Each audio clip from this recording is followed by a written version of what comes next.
Assalamualaikum warahmatullahi wabarakatuh. Halo anak-anak, hari ini kita akan refleksi pada tema 2 yaitu menyayangi tumbuhan dan hewan untuk persiapan kita ulangan nanti. Silakan disimak ya.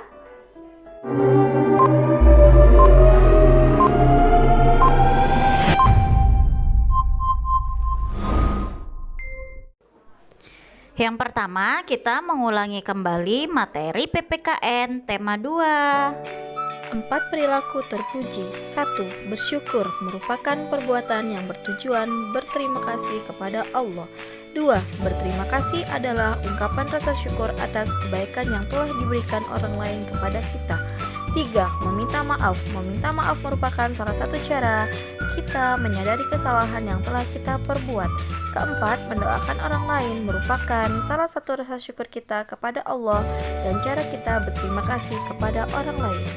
Keberagaman karakteristik sifat. Keberagaman mempunyai arti berbeda-beda. Jadi, keberagaman sifat manusia artinya adalah setiap manusia mempunyai sifat-sifat yang berbeda-beda. Ada 2 jenis sifat manusia, yaitu sifat baik dan sifat buruk. Contoh sifat baik yaitu penyayang, sabar, periang, rajin, lucu, tegas, pemberani. Contoh sifat buruk yaitu sombong, pemarah, pembohong, iri hati, kikir, dan pemalas.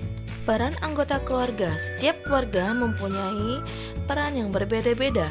Ayah berperan sebagai kepala rumah tangga, ibu berperan sebagai pendamping keluarga, sedangkan anak berperan sebagai anggota keluarga.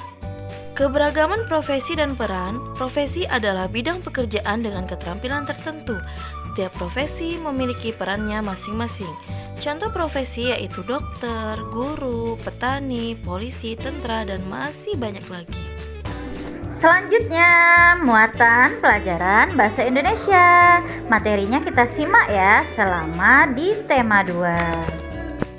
Cara merawat tumbuhan. Pertama, menyiram secara rutin. Kedua, mendapatkan sinar matahari yang cukup. Ketiga, memberi pupuk. Keempat, menyayangi atau membuang rumput liar. Selain itu, ada cara merawat hewan. Yang pertama, memberi makan dan minum. Kedua, memandikan secara rutin. Ketiga, membersihkan kandang. Dan keempat, rutin memeriksakan ke dokter hewan. Manfaat hewan bagi manusia. Pertama, sebagai sumber makanan.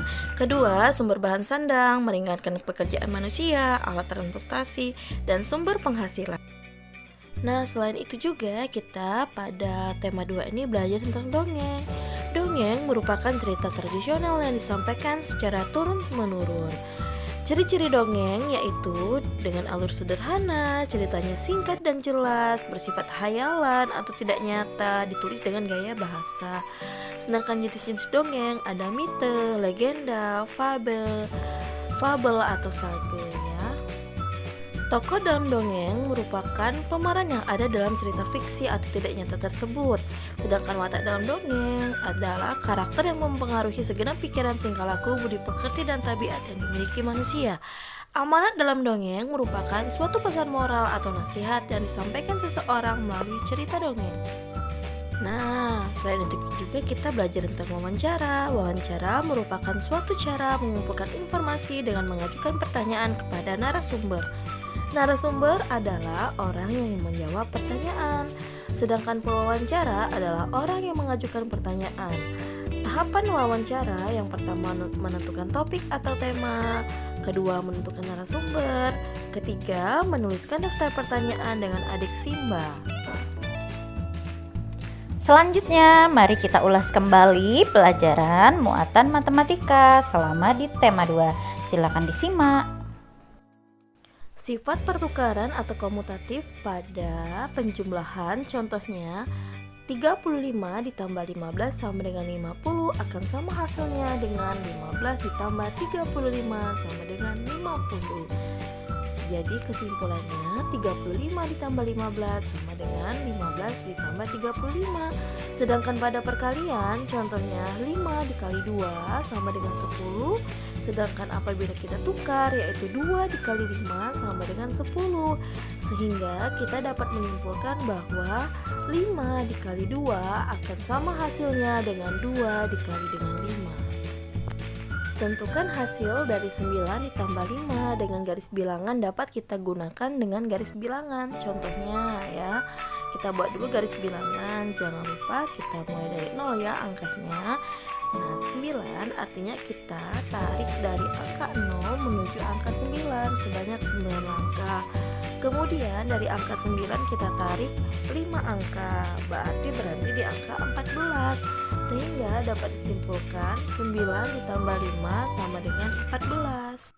Nah, selanjutnya pada materi pecahan. Pecahan merupakan bagian dari kesatuan atau keseluruhan.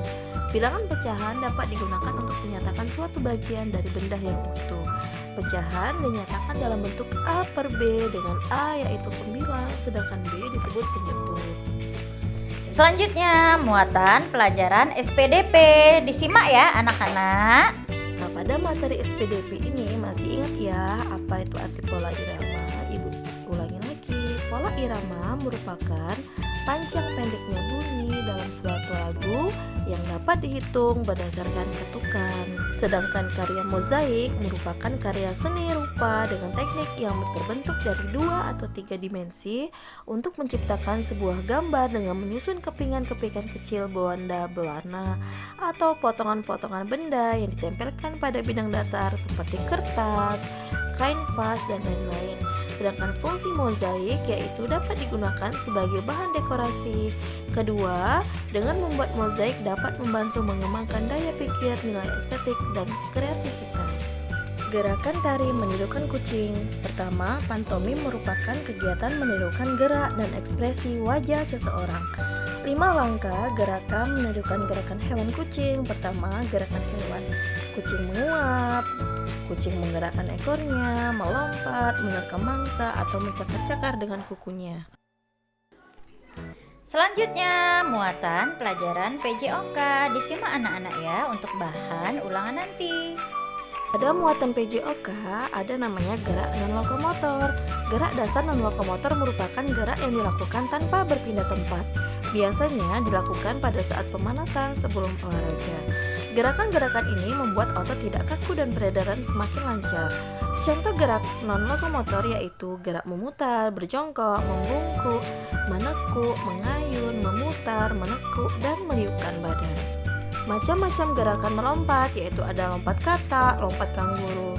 Sedangkan fungsi gerakan meloncat atau melompat yaitu meningkatkan kekuatan otot kaki, meningkatkan kelincahan tubuh, dan melatih ketangkasan.